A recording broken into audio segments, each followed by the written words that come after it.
Welcome back to Total Money Management. Going over the week that was June 30 to July 4.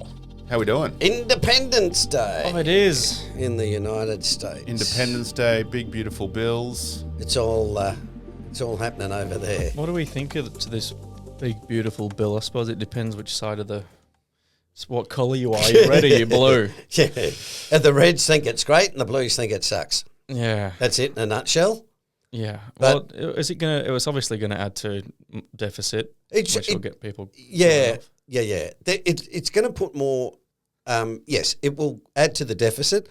Part of the argument from Republicans is it won't be as bad because they'll have tariff income, which is true. But I think the focus has been on there's two parts. Trump, it's not extra money. All it is Trump saying the tax cuts that I did in my first term were due to end this year, 2025, and so they've just simply extended those, right? So it's not as if he said we're going to spend another $5 trillion. Well, what other tax cuts? Well, I don't know because it obviously impacts Elon because he's having a big bluey about it.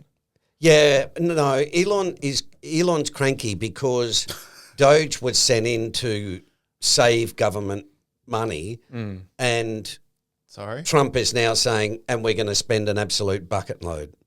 Yes. Right. So but there's something floating around about it's impacting EV.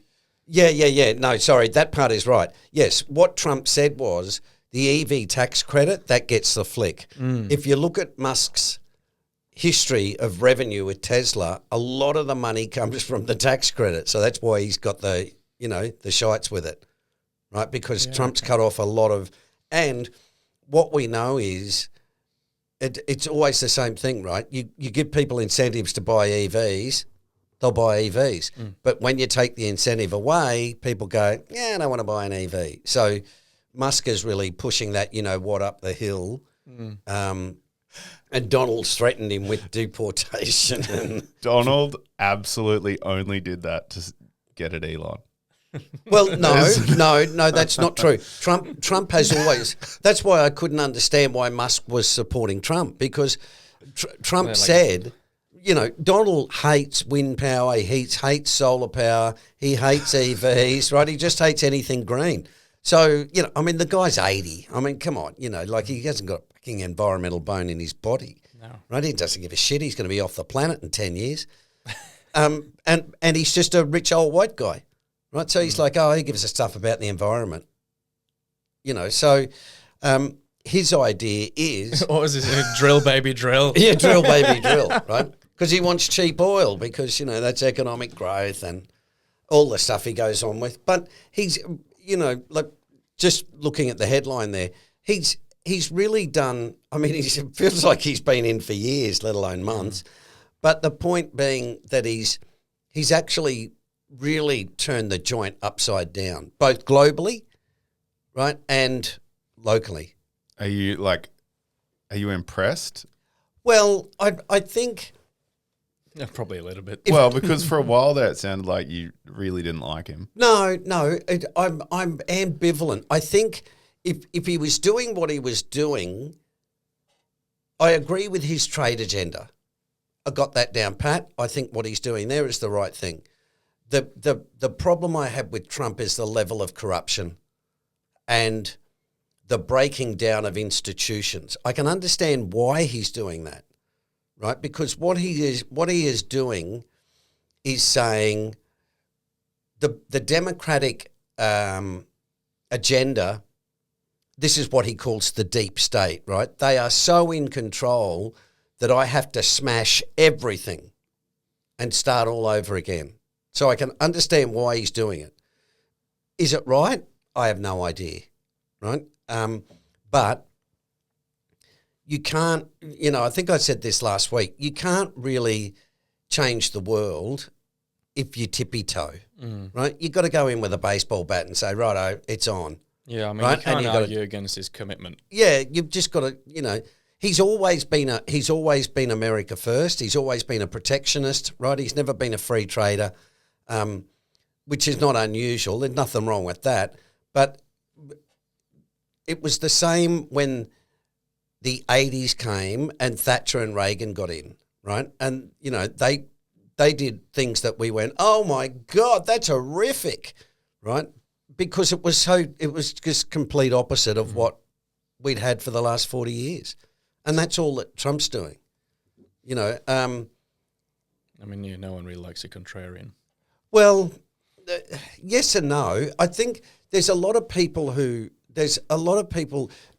you know, the way you can tell, look at who complains, right? Japan, Germany, China, right? They're the major complainants. Why? Because they've been the major beneficiaries for the last 30 to 40 years at America's expense. Now they're going, oh, well, this is terrible, you know.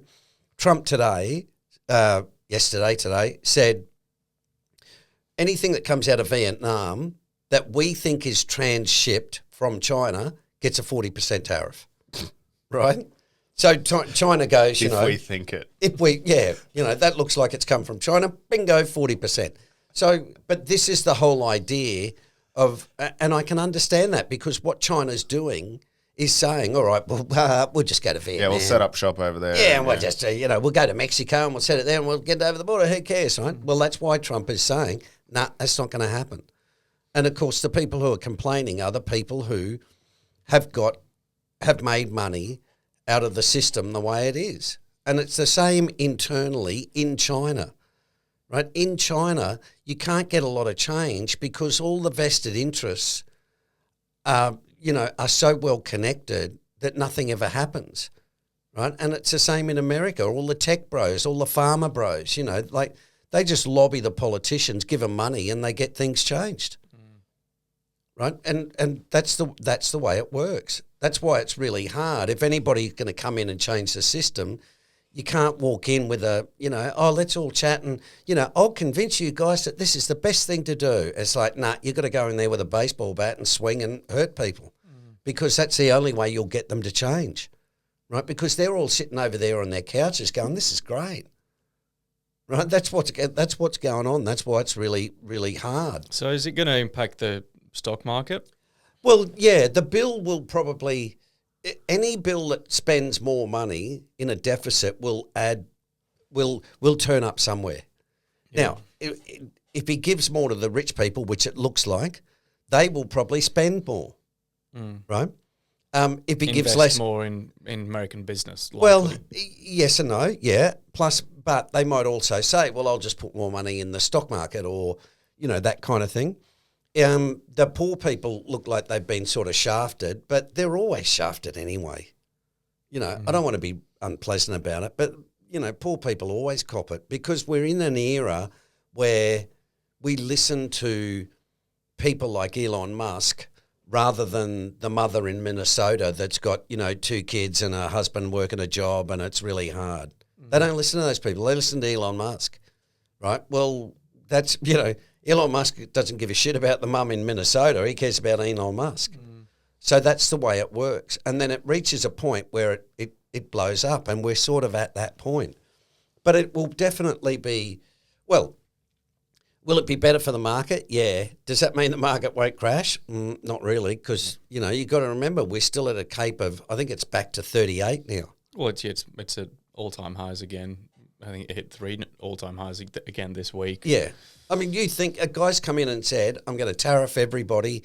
I'm smashing the joint up. We've got world wars going on. Everybody's killing everybody. Market, bullish. Yeah. Just put your money in the market. There's just nothing that seems to deter it. No. 38.31. Right. So I think it was high 37s last week when we did this. So it's climbing. Yeah, it's climbed 0.8%. Yep. So Happy days. Dude, let's get Cape to 100.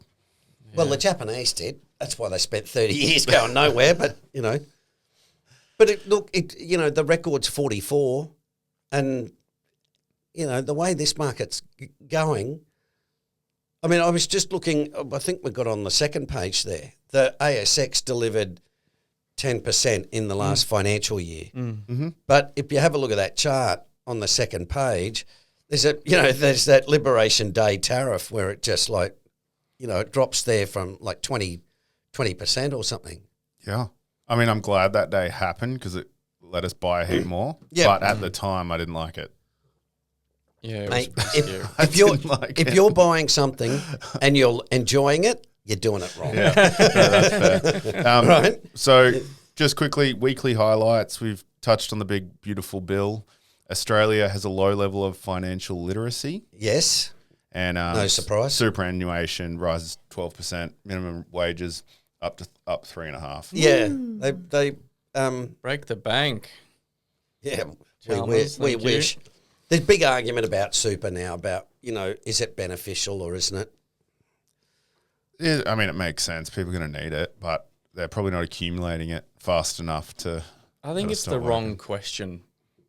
We're asking the wrong question. It's what are we going to do with this, with the money afterwards, I guess. What do you mean afterwards? Like when we retire, is it Oh, right, okay. like is it asking if super's beneficial after the fact? Is The It's problem almost a moot point. with super is, if you're look at me, I'm 62, right? If I said to myself, okay, I've got, let's be optimistic, 20 years, okay, which is not unusual. I mean, the average male age now is about 79. we're going somewhere to around there. upload your brain to AI, Steve. So Fantastic. We've got to keep the podcast going somehow. Somehow, and and women, I think, is about 82. So 20 years. Okay, well, if I'm spending say 40,000 a year, that's you sort of look at it and go, man, you need a fair bit of dosh.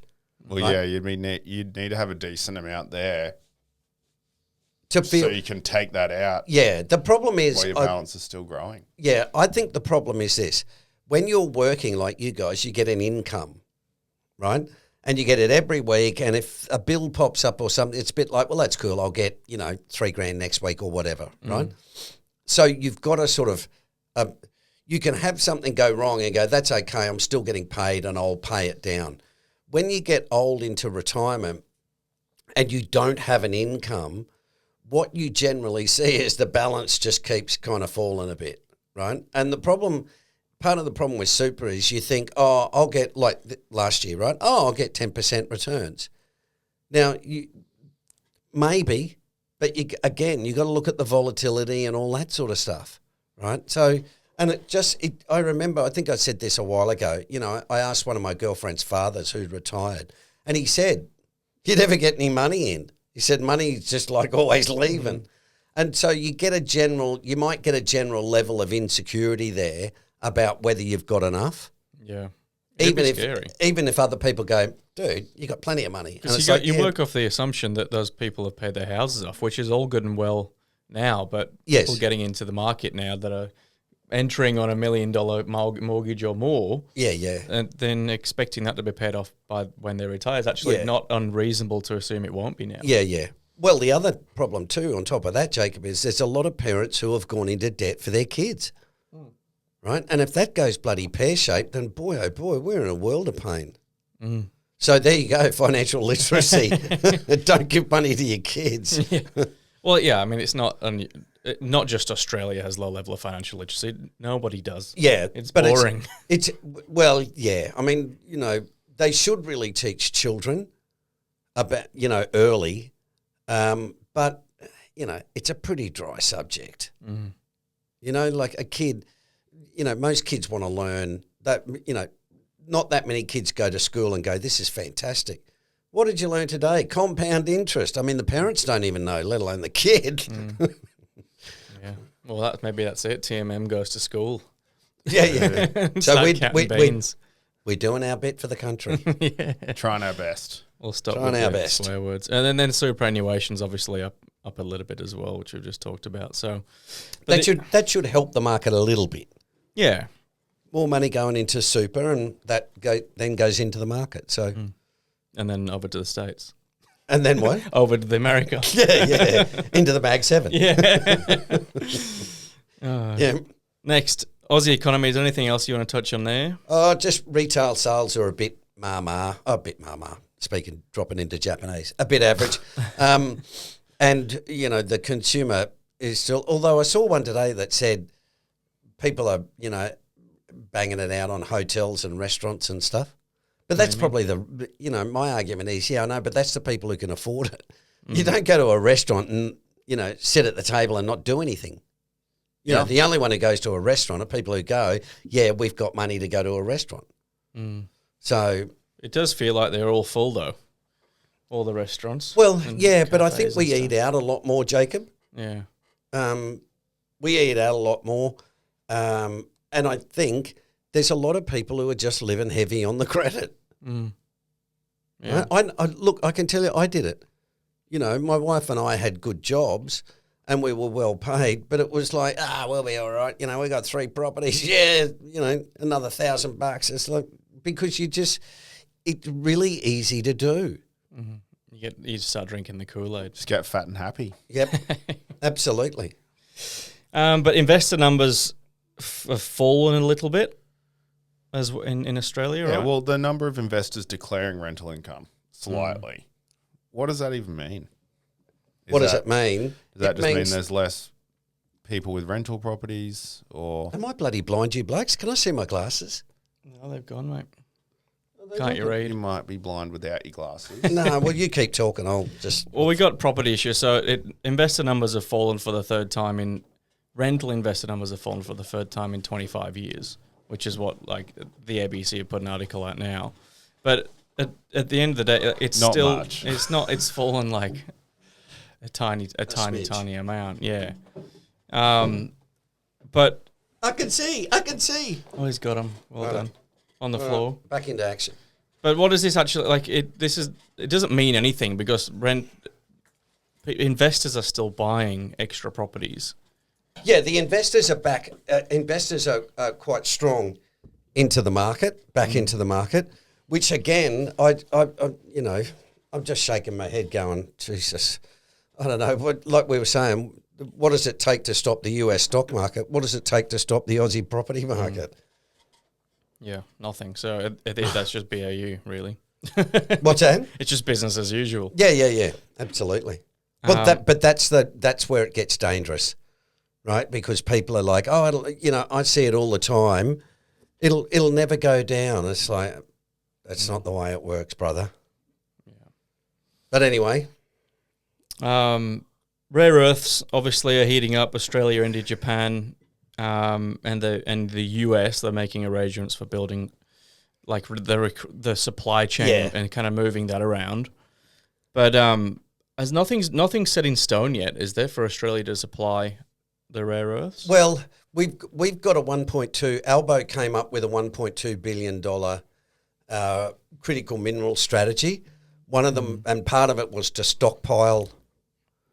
What's that word mean? Stockpile. No. What's the rare earth? Neodymium. That's a boy. That's the boy. So we're going to have Preosimium. We're going to have shitloads of neodymium. But the interesting thing, stockpile meant, I was like, what are we doing? Don't put me on the spot like that, man.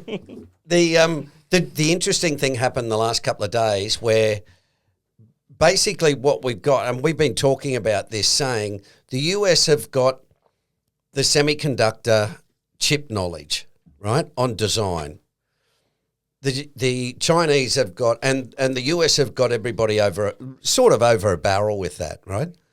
The other end of the spectrum is the Chinese have got everybody over a barrel with rare earth processing. So the Chinese want the software and the Americans want the rare earths.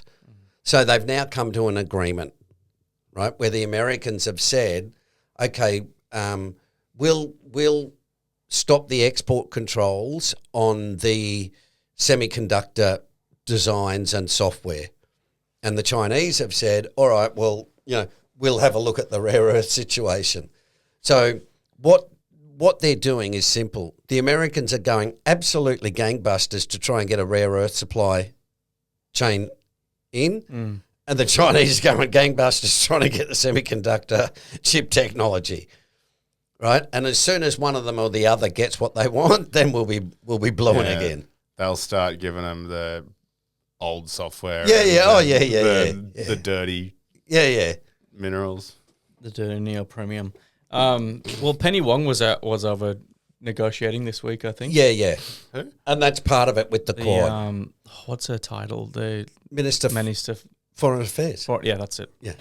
She's very good, very experienced. But yes, the point being, the rare earths are coming up everywhere. And part of it is because companies are saying we can't get it out of China, right? So that's where the Chinese have got.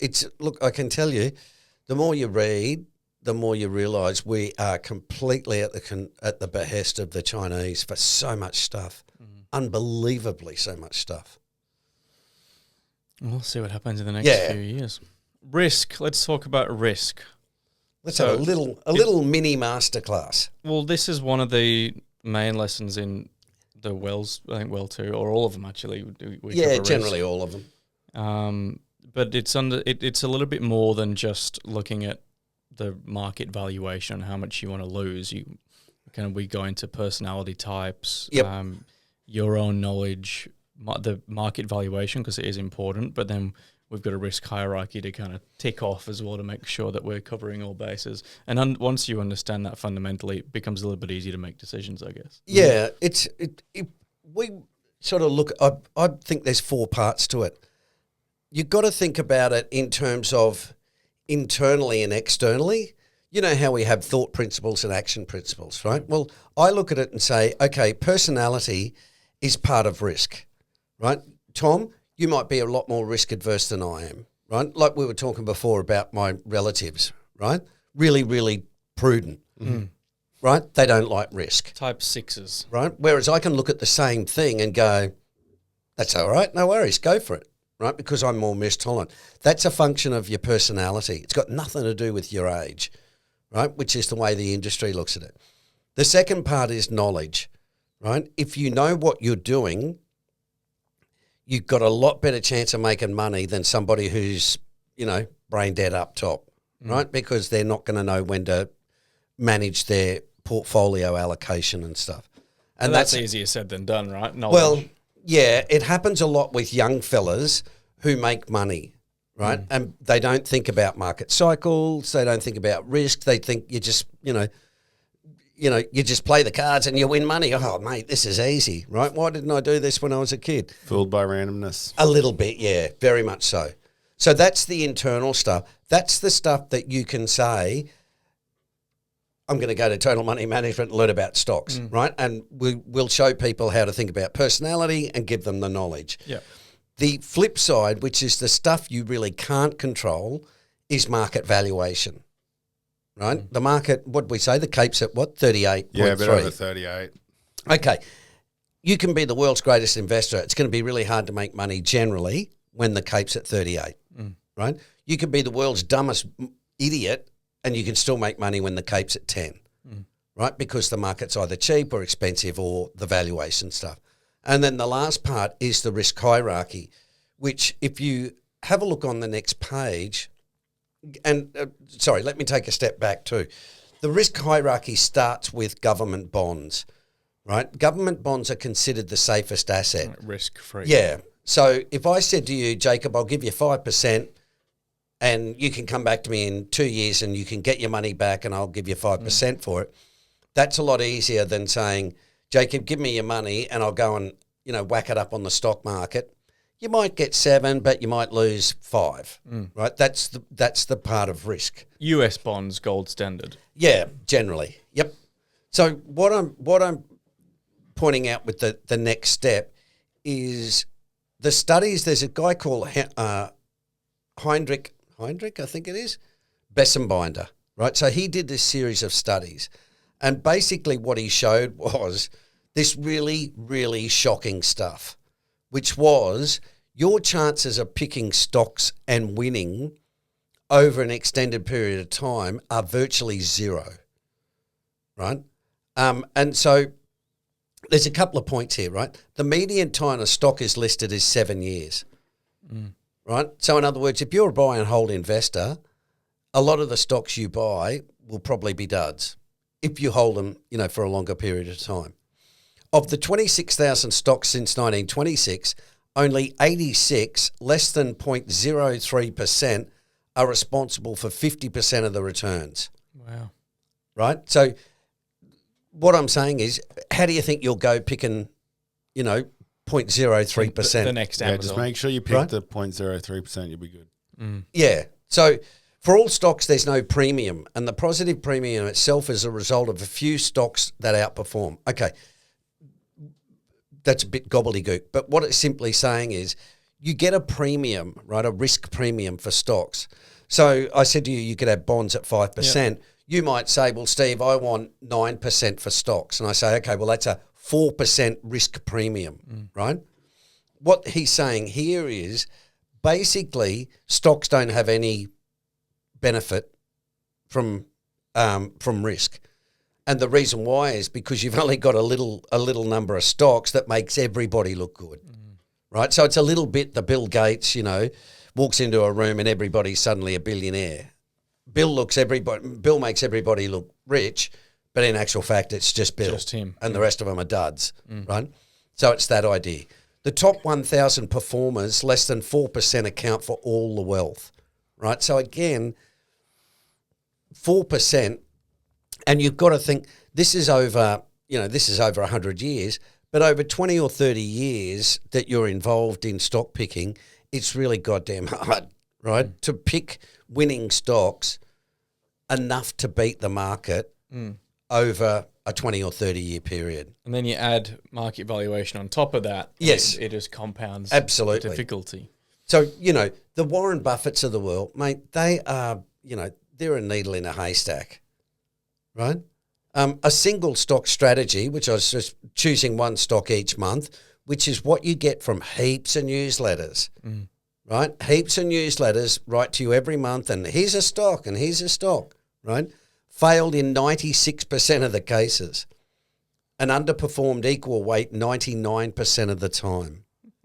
This is looking pretty dismal, Steve. Well, it is. It is. That's why I'm saying to you, if you want to pick stocks, please go right ahead. But boy, you better know what you're doing. But how do you seem to always find the 0.03%? Well, no, not always, but He's got a fair few doozies. Just 99% of the time. 99% of the time. No, what you could do, Tom, and this is what Bessenbinder did, right? The last study he said was, okay, let's look at what the top performers are. Now, what are they? They're things like energy, right? And this is where Buffett's a genius.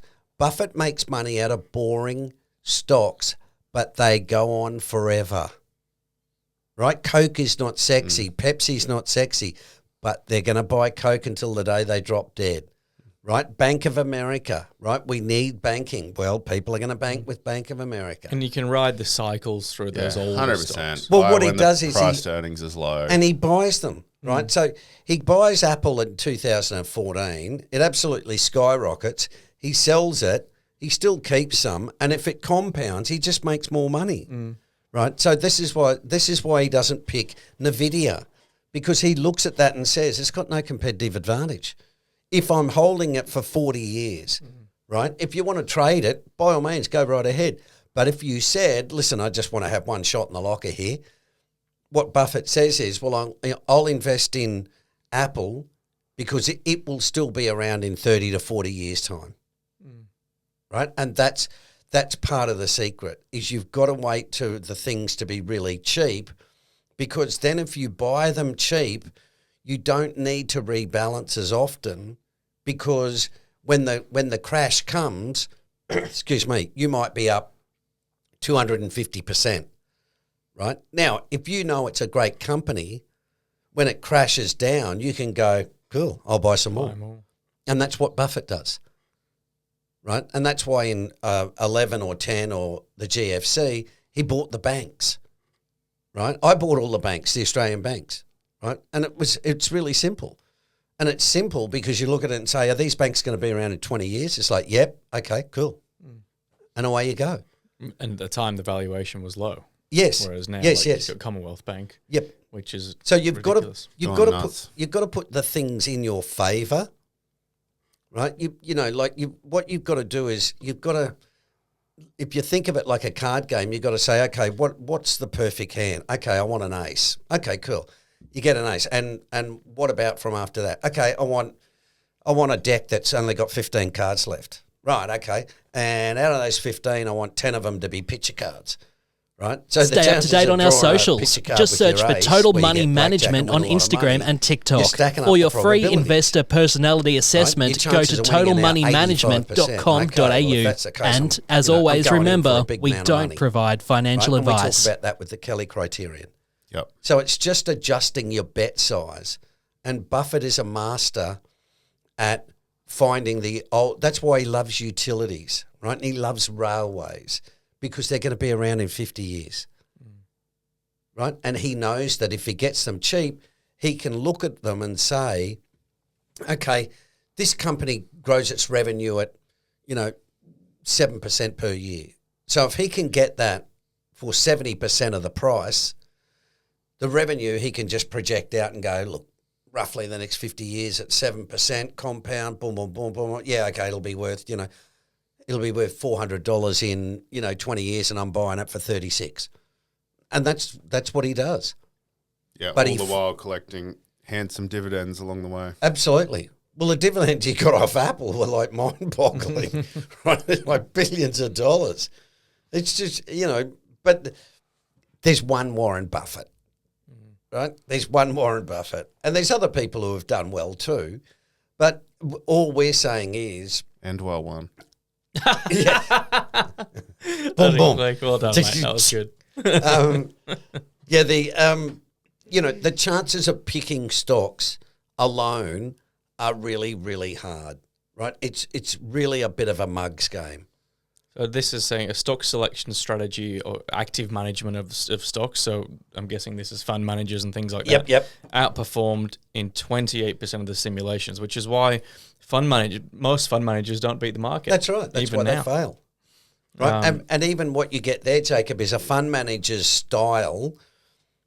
Growth will be hot, right? So all the growth managers for the last 15 years have killed it. The value guys have been going, oh man, this is awful, right? But that's where you look at it and say, man, he's a great stock picker. And it's like, no, it's just he's picking growth stocks.